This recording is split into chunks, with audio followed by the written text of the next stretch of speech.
Jayo Radha Madhava Kunja Bihari.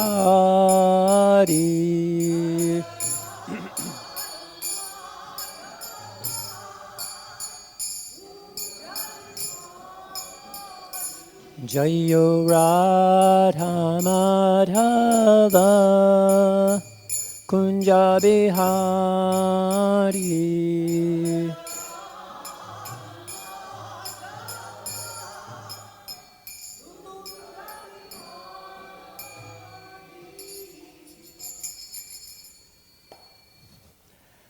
Down Vishnupad Padamamsa Paravajakacharya Astu Tarasata Sushimad.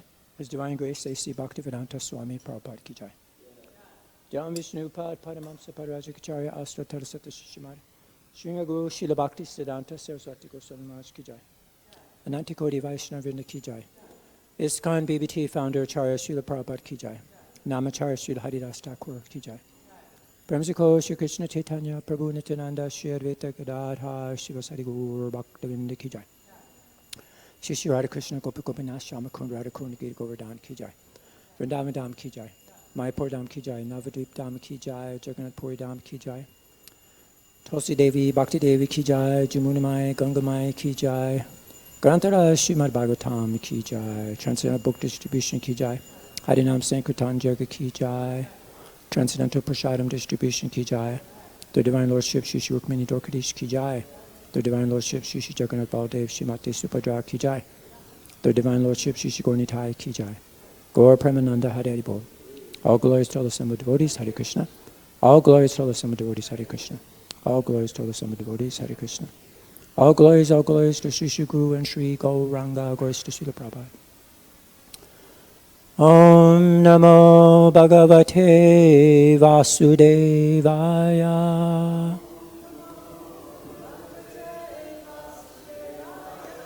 Om Namo Bhagavate Vasudevaya.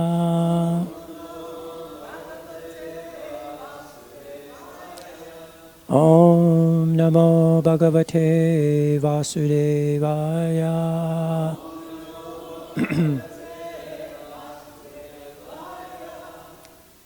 Jai. So today we're reading from the Śrīmad-Bhāgavatam. This is the third canto, chapter 29, explanation of devotional service by Lord Kapila. And this is the verse we're on here, text number 9. And so today's topic and word is tāmasaḥ. You know what that means, right? Yes, the mode of ignorance. So we're going to see how that, when the dark clouds gather over devotion. So this is you can see a temple, excuse me, dark storm clouds over the temple. That represents devotional service, which is performed usually in temples, in the mode of ignorance. And then hopefully, as we go through the class, we'll become more and more clear. The skies will become clearer by the end of the class. So this is an acronym, which we will try to understand. I'll just go through it real quickly, but we'll go through it more through the class. So C is for like cleansing the consciousness. L is for like pure air carrying fragrance. E is eliminating the mode of darkness. A is accepting the spiritual guidance. R, removing separatist mentality. E, engaging in pure service. And R, receiving the divine mercy. Okay, so let's chant the verse. Abhisandhāya yo hiṁsāṁ. Dambhaṁ mātsaryam eva.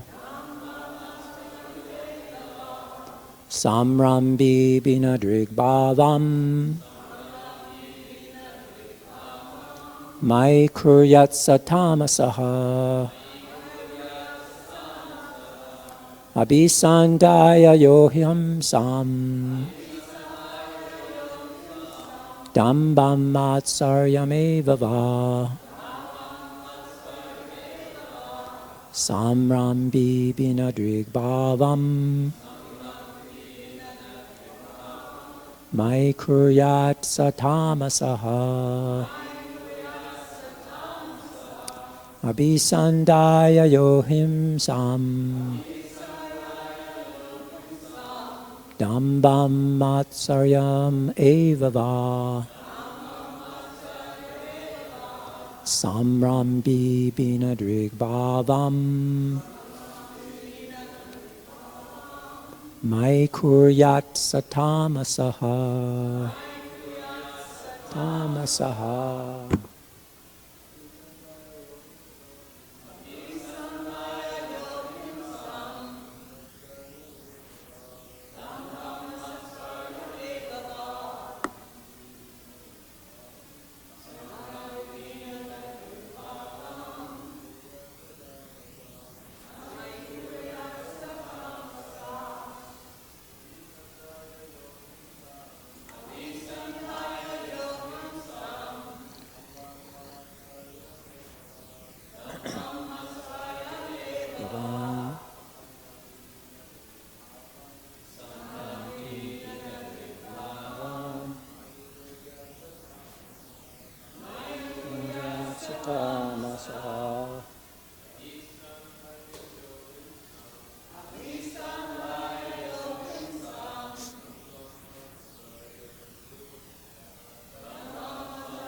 Yudevava.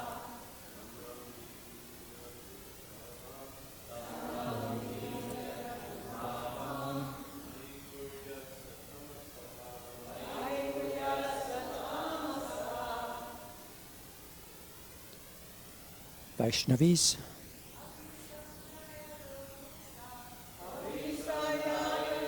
Hiṁsāṁ.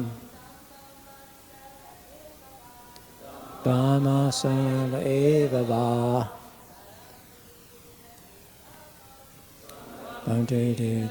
Bhāvam. Dambhaṁ.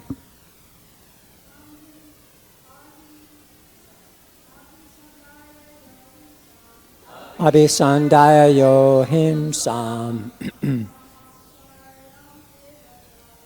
dambhaṁ mātsaryam eva saṁrambhī bhinna-dṛg bhāvam mayi kuryāt tāmasaḥ abhisandhāya. Having in view, he who, hiṁsāṁ, violence, dambham, pride, mātsaryam, envy, eva, indeed, va, or, saṁrambhī, angry, bhinna, separate, dṛg, whose vision, bhāvam, devotional service, mayi, to me, kuryāt, may do, saha, he, tāmasaḥ, in the mode of ignorance. Translation and purport by Srila Prabhupada. Devotional service executed by a person who is envious, proud, violent, and angry, and who is a separatist, is considered to be in the mode of darkness. Please repeat. Devotional service executed by a person who is envious,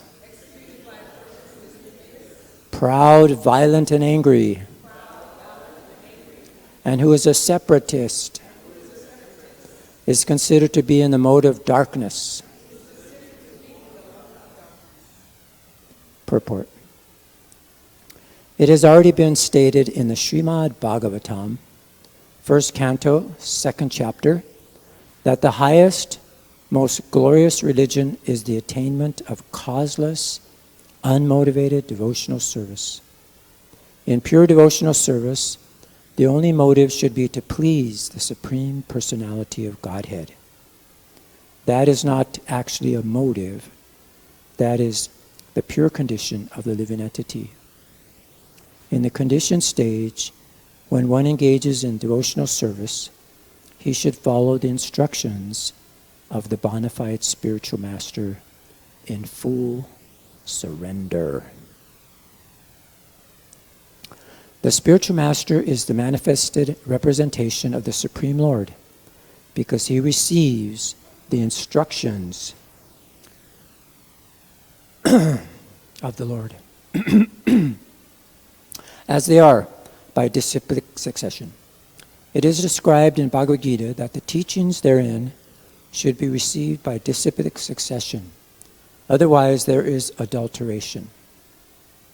To act under the direction of a bona fide spiritual master with a motive to satisfy the Supreme Personality of Godhead is pure devotional service. But if one has a motive for personal sense gratification, his devotional service is manifested differently.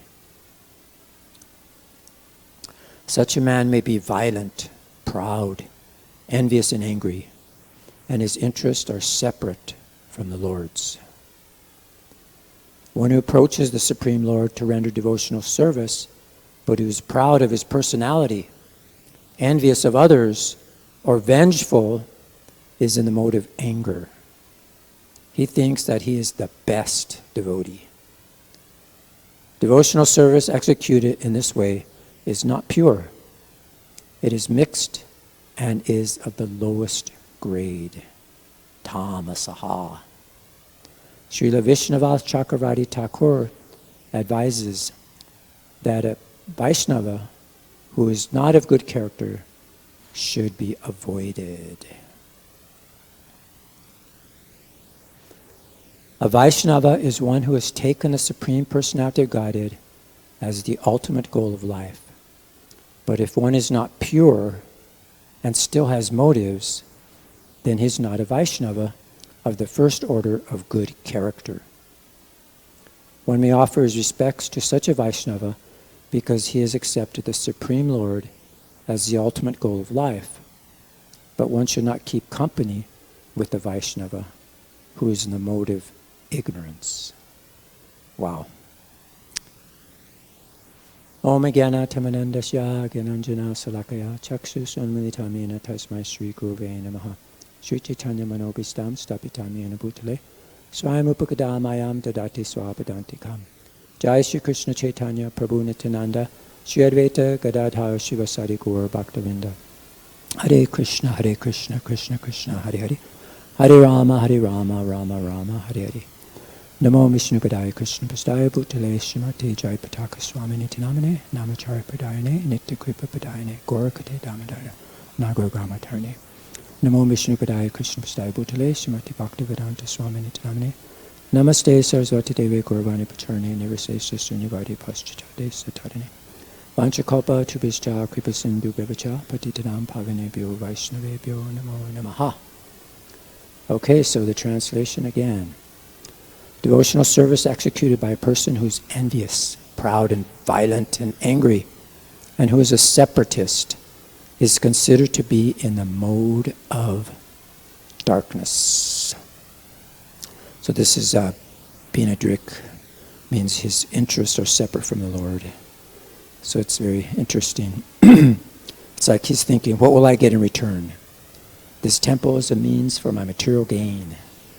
And then you use the spiritual knowledge to feel superior to others. And you practice devotional service to enhance your material position. So this is all the results of this. So to become free from this, we have to align our interests with Krishna, and we have to serve without expectation of return, and recognize the Lord's presence everywhere. This is how we develop that attitude of selfless service. So we'll try to discuss that here. And if you noticed in the purport there, I highlighted this in red because Srila Prabhupada is referring to an amazing verse here in the first canto, second chapter. Let's go to that verse. We could chant it together. It's a famous verse. Savai pumsam paro dharmo yato bhaktir hoksaje ahoitakiya pratihata yatma suprasidati. The supreme occupation, dharma, for all humanity is that by which men can attain to loving devotional service unto the transcendent Lord. Such devotional service must be unmotivated and uninterrupted to completely satisfy the self. So this is an amazing, Prabhupada gives a very nice purport there, but I'll just try to break it down here for you to give you the core message. Of course, here the highest principle for everyone, all the humans, is to develop love and service for Krishna. It should be unmotivated, it should be uninterrupted, and then it will completely satisfy oneself. And so there's two paths. There's a lower path. Prabhupada talks about the pravritti marga, which is focused on material enjoyment, temporary, it's unsatisfying, and it's like treating the symptoms of a disease and not really treating the disease. And then the higher path, he talks about the nivritti marga. That's pure devotional service, and it leads to eternal happiness and addresses the root cause of our suffering. So the understanding there Prabhupada is trying to give us is, it's like our real identity is like being healthy, in a healthy state. And that's spiritual. And we understand that this material existence is temporary, and that is like a disease. The body, Prabhupada says, is actually a disease. And Krishna, he's the central point of everything, so our natural position is to serve him with love. But how do we practically apply this? Is that we start devotional service wherever you are, in any condition of life, and you avoid mixing it with the desires for material gain. And then we focus on developing our natural loving relationship with Krishna. And this is the sustaining principle, is that we have to understand Krishna in that way. So let's go to the next. And then I highlighted this part in the purport there, Srila Prabhupada talks. He quotes Srila Vishwanath Chakravarti Thakur. And he's an amazing personality. He's a prominent acharya in our Gaudiya Vaishnava tradition. And he actually provided significant teachings on Vaishnava behavior. And his teachings, they emphasize proper conduct, association, and adherence to devotional principles. So I gathered together some of his key teachings. This is from the Veda-based Prabhupada's lectures online on the Vani source and places like that. So number one is what was mentioned in the purport Srila Prabhupada brought, is that even if someone is a Vaishnava, their company should be avoided if they lack good character. However, they should still be offered respect as a Vaishnava. This highlights the need to associate only with those who are advanced in Krishna consciousness and possess good behavior. And also in a couple of verses ahead, Prabhupada quotes Srila Vishwanath Chakravarti Thakur again in the purport. And he warned against the sahajas, or untrained Vaishnavas who do not follow proper conduct. And then another point he brings out is that we have to hear from qualified sources. And he emphasized that we should hear Krishna Katha, topics about Krishna, not hear these topics from unqualified or impure sources, even if the subject matter seems to be spiritual. And he compared it, that hearing is like drinking milk contaminated by a serpent. And then the third point I found is that it's the importance of proper conduct, sadachara. So a true Vaishnava must exhibit good character and behavior both internally and externally. Proper conduct, one's preaching or spiritual practice will not be effective.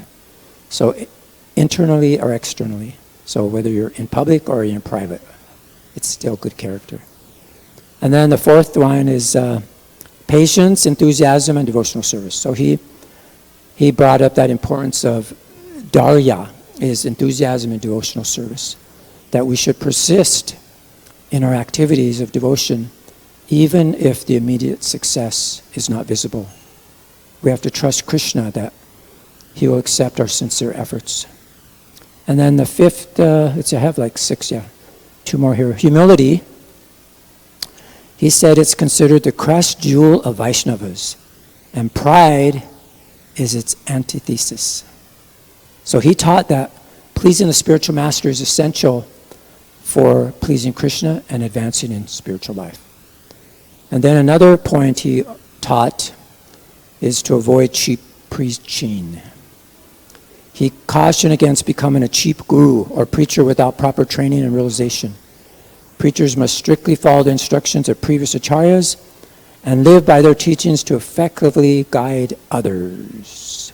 So this is where is actually underlined the necessity of character, humility, adherence to spiritual or scriptural principles, and proper association. And that way we can actually progress in our Krishna consciousness.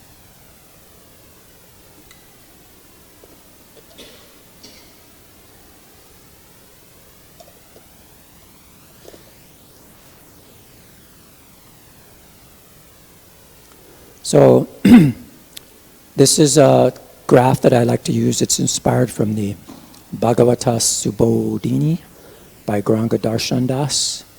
And we'll just do a quick summary of the chapter. And this is the title of the chapter we're on. And in the first few verses, Devahuti is asking questions. And she asks for more details about bhakti, which is question 5 in this chapter so far.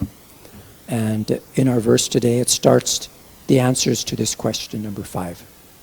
And he also asks the nature of time, which is at the end of the chapter, and the cycle of birth and death. And then we go into she glorifies Lord Kapila. And then from 7 to 20, this is Kapila describes the various classes of bhakti. So this is where we're starting on text number 8 to 10. It performs the performers of bhakti in the 3 modes of material nature: goodness, passion, and ignorance. And then we're going to the characteristics of pure bhakti beyond the 3 modes, and then the angas of bhakti for purification of the mind, and then the practice of these angas of bhakti gives rise to pure bhakti. And then another section is offenses and obstacles in the bhakti and its solution. So this gives us a good overview of what's coming and how we should not neglect these properly acting. And it's described here. There's some nice analogies which I'll cover some. It's like offering oblations is unto ashes if we hate or criticize others while we're worshiping the deity. And then the solution: perform duties and worship the deity until one realizes the presence of the Lord in everybody. And then at the end, the gradation of the jivas, starting from the inanimate objects all the way to the pure devotee, and who the best person is. He has no interest separate from the Lord. And then they finishes the chapter with the nature of time. And then I guess question 7 on birth and death is going to be in the next chapter. So that's a summary of the chapter there. So just give you an idea, and this is where we're at. So we'll just dive into the next graph here, the various classes of bhakti that we mentioned, just to give you an overview, an idea of the mode of the performer and the separatist mentality, how that affects. So here we see the mode of tāmasaḥ and the performer's, his intentions of envy, violence, pride, and anger. And that separatist mentality is shown because he has devoid of compassion. So it's just separatist mentality. And then passion, or rajasic, he has desires for material enjoyment, fame, and opulence. And this is the separatist mentality, is his desires for objects other than the Lord. So he's trying to get things instead of the Lord. And then goodness, the sattvic mode, he desires to free himself from karma and offers the results to the Lord and worships the Lord as a duty. And the separatist mentality is here, his desires for liberation. So these are the different aspects of devotional service in the different modes of material nature. But we're trying to actually go beyond all of these modes and go into the Suddha-sattva, the pure mode of everything for Krishna. See everything as Krishna's and develop that. So, and then we'll go back to this one analogy about what devotional service looks like when we are performing it in the lens of darkness. So this is a very, very nice visual representation of the tamasic quality, I think, because you have dark clouds, they evoke the qualities of ignorance and darkness, this tamas. It obscures our clear vision and light, just as the tamasic qualities obscure spiritual understanding. And the heaviness of the storm, the clouds, it parallels the heaviness of consciousness in this mode. And even in an emotional and physiological or psychological, it has this idea that lightning can represent the unpredictable anger and violence mentioned in our verse today. And then the storm clouds, they create an atmosphere of tension and foreboding, and it reflects the negative emotional states. And these turbulences in the storms, it mirrors the internal turbulence of a person practicing these devotional qualities. And then the spiritual implications is that these clouds, they block the sun. And these blocking is pride, envy. It blocks our spiritual illumination. And then lightning has a destructive potential. It symbolizes how tamasic devotion can damage our spiritual relationships. And then this ominous nature of the storm clouds, it suggests the consequences of practicing devotion with impure motives. But if you could contrast this with the higher modes, is that these storms are transient. It suggests that their qualities can be transformed. And lightning occasionally illuminates darkness. It suggests moments of clarity, even in ignorance. And even in the light of the Bhagavad, it describes how this thunderous lightning, it wakens us up. It wakes us from our slumber. And then this contrast between the dark clouds and the clear skies, this gives us that visual understanding of spiritual progression. Because you see in many traditions, even in the Vedic literature, storms are associated with lower qualities. The instability of the weather patterns, that represents the instability of our consciousness in tamas. And the threatening nature of storms corresponds to the potentially harmful aspects of the tamasic devotion. As mentioned, anger, violence, envy, like that. So there's another analogy used, is that the futility of showing an external show without proper consciousness, and showing us the importance of genuine spiritual awareness and the need that we have to have for proper reception of devotional acts. And it's described here, avoiding cheap preaching. And that's one thing that Prabhupada quoted Srila Vishnuvat Chakravarti Thakur, who he cautioned about the cheap guru, or a preacher without proper training and realization that preachers must strictly follow the instructions of the previous acharyas and live by their teachings so that they can guide others. So this analogy appears in text 22 of this chapter. And it's described there that one who worships the deity of Godhead in the temples but does not know that the Supreme Lord, as Paramatma, is situated in everyone's heart, must be in ignorance and is compared to one who offers oblations into ashes. So you can see, if you break down this analogy, the Vedic rituals were offerings, they're made into fire, right? So fire carries that into the intended recipient. And the ashes are the remnants after the fire is gone. So if you offer oblations into the ashes, it's completely ineffective. And this is the analogy showing us graphically what it means. So, to do a parallel to our spiritual worship, like temple worship, we're making offerings to the deity, but do we have the proper consciousness? Do we have that fire of devotion? Or do we have the lack of proper understanding, which is like the ashes?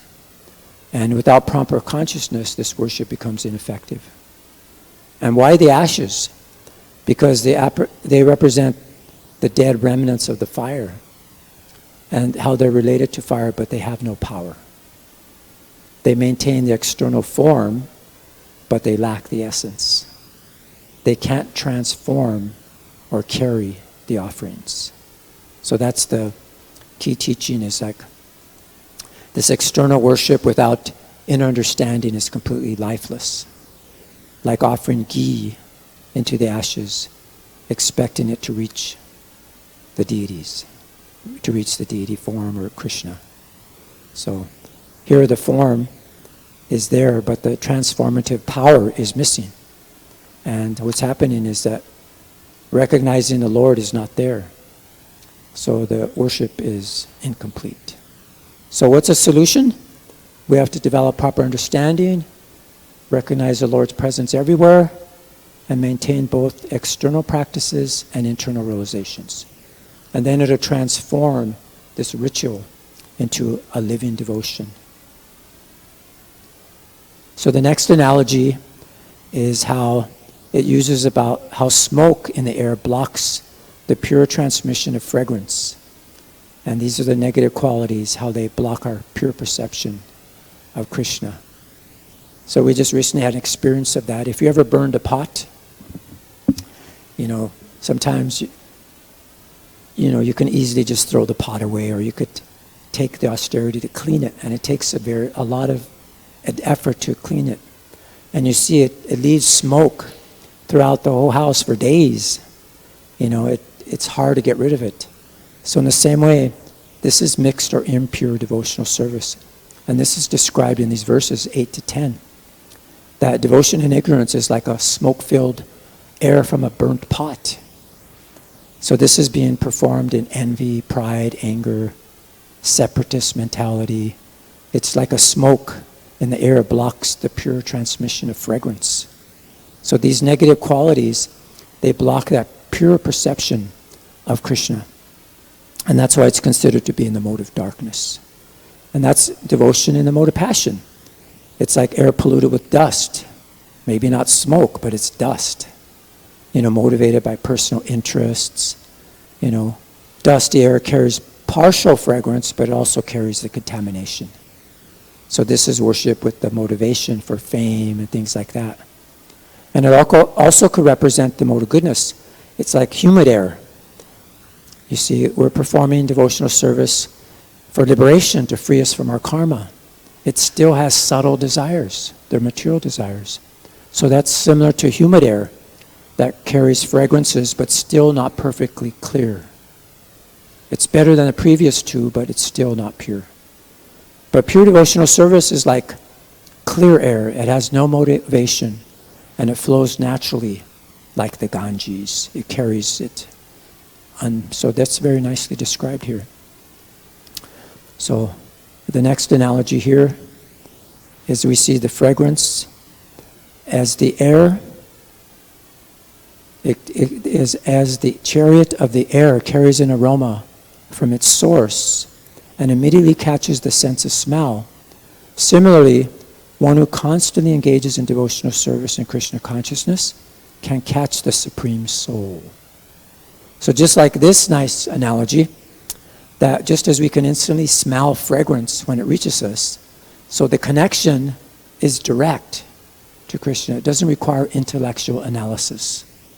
So this emphasizes the experiential nature of devotional realization. We can actually experience it.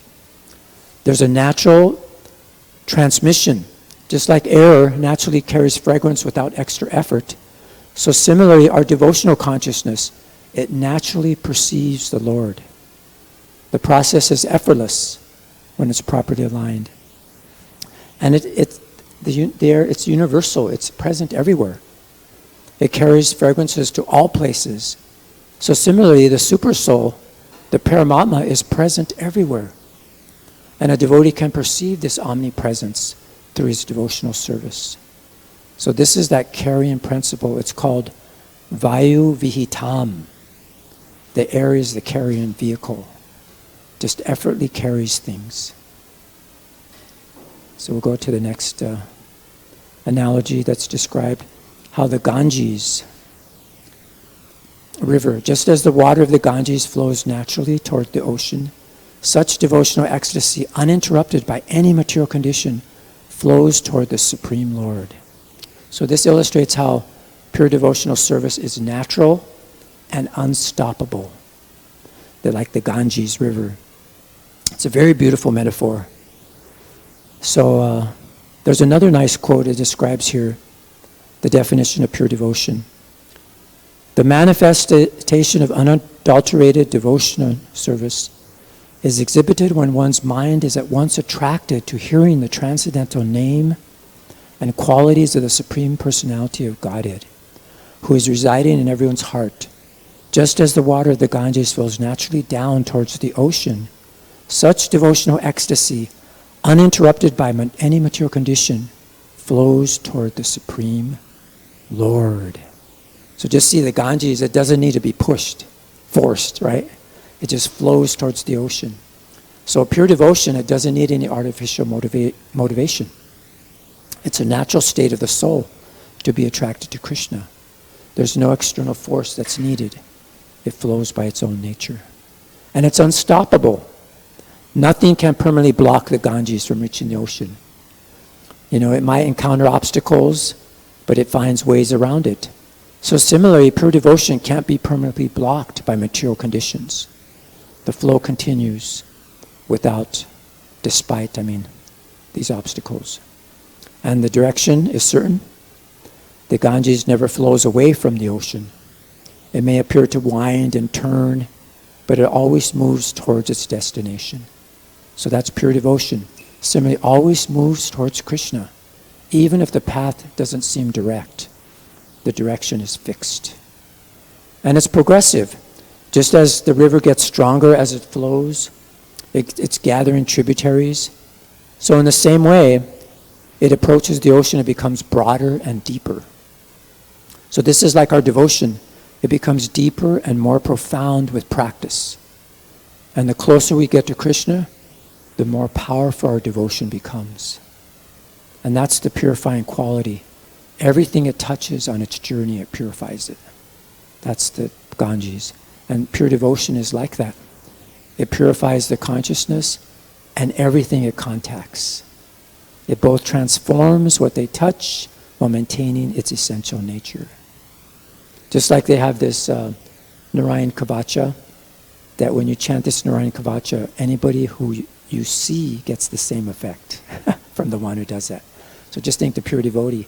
We've seen Prabhupada how just people he's looked at or people that have seen him, how they become qualified and purified. So that's a wonderful analogy described there. So and then the last one here, time. I think here I have here, yeah. And then it's very interestingly described here how the eternal time factor has no beginning and no end. It's the representative of the Supreme Personality of Godhead, the maker of the criminal world. It brings about the end of the phenomenal world. And then there's another nice quote, that anyone who does not know that time is the same Supreme Personality is afraid of the time factor. So Devahuti was asking about this time factor, and she said it represents your form. And then Lord Kapila confirms that he's the manifestation, that time is a manifestation of him. But it's not just a mechanical force, it's actually a manifestation of divine energy. And by understanding this, it changes how we perceive time itself. So we could see time in text 45, it describes it, it has no beginning, it has no end. It's a representative of the Supreme Personality of Godhead, as we mentioned there. And it creates urgency for devotional practice. Since it eventually destroys everything material, Recognizing this helps devotees detach from the temporary pursuits and focus on our spiritual, eternal reality. So also fear of time versus fear of the Lord. As that quote is, anyone who doesn't know that the time is the Supreme Personality of Godhead, he's afraid of time. So this is crucial in our understanding that time is an aspect of the Supreme, and our relationship with it transforms. So better than fearing time as a force that brings death and loss, we recognize it as part of the divine orchestration. So this will connect us to our pure devotion. So time actually, you could refer it to in different ways, like devotees in the mode of ignorance. It refers that they fear time. And devotees in the mode of passion, time becomes something to exploit for material gain. And for devotees in the mode of goodness, time becomes a source for liberation. But for pure devotees, time becomes irrelevant because as their service flows, it's eternal. It has no thing there. So that's 8:30 now. I had some other quotes, but maybe we could just open it up for some comments and questions so we don't extend the class too long. I was referring to this verse because Patri Prabhu mentioned this verse yesterday, and I thought it really related to our class today about how Narada Muni is preaching to Maharaj Yudhisthira. Actually, this painting is a picture of supposedly Prachina Barhi, but we'll just use it for Maharaj Yudhisthira here. So there's a nice quote here, that how we can conquer the modes of passion and ignorance by developing the mode of goodness. And how we develop this is very nicely described. But anyway, we'll just go on here. That's a nice quote. And then there's another quote from the conversation between Narada and Vyas. And this is the quote here where he describes. So this is 34, and then 35, he talks about the yoga system. It's not sufficient to give satisfaction, but it has to become, only get it through devotional service. So that's nicely described there. And then this is the last image that we talked about, progressing from the lower modes. We're going through these steps, following these qualities, going up to developing this clearer reality. And this is the acronym that we talked about. Cleansing the consciousness, like storms, clouds dissipating. It shows the process of purification. L, like pure air carrying fragrance.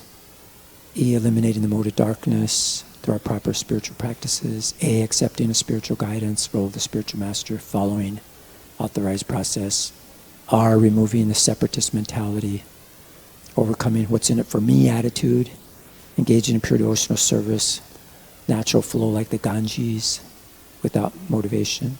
And R, receive divine mercy, result of the proper practice through disciplic succession.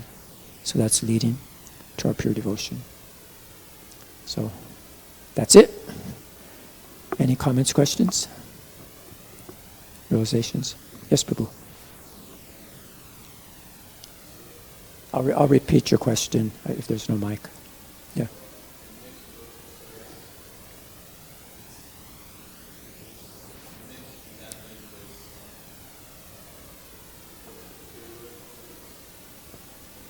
Yeah. Yeah. Yeah, like the analogy of the air. It's like it has mist in it, like fog. It's still clearer than the other ones, but it's still subtly contaminated. So it has that. Yeah. It's amazing. I was shocked when I first read this about the modes and devotional service and the modes of nature, and I was like, how could there be, devotion in the mode of ignorance and devotion in the mode of passion and these things? But it's actually there. It's amazing. And it describes in the next purport, or a few purports about that, you could break that up even to more and more degrees of devotion mixed. I think it was like 72 items or something. It's described in one of the purports in this chapter. that you just multiplies into different, just like you get different colors from the 3 primary colors. So you could get different mixtures of devotion. Yeah. Yes, Prabhu. Thank you.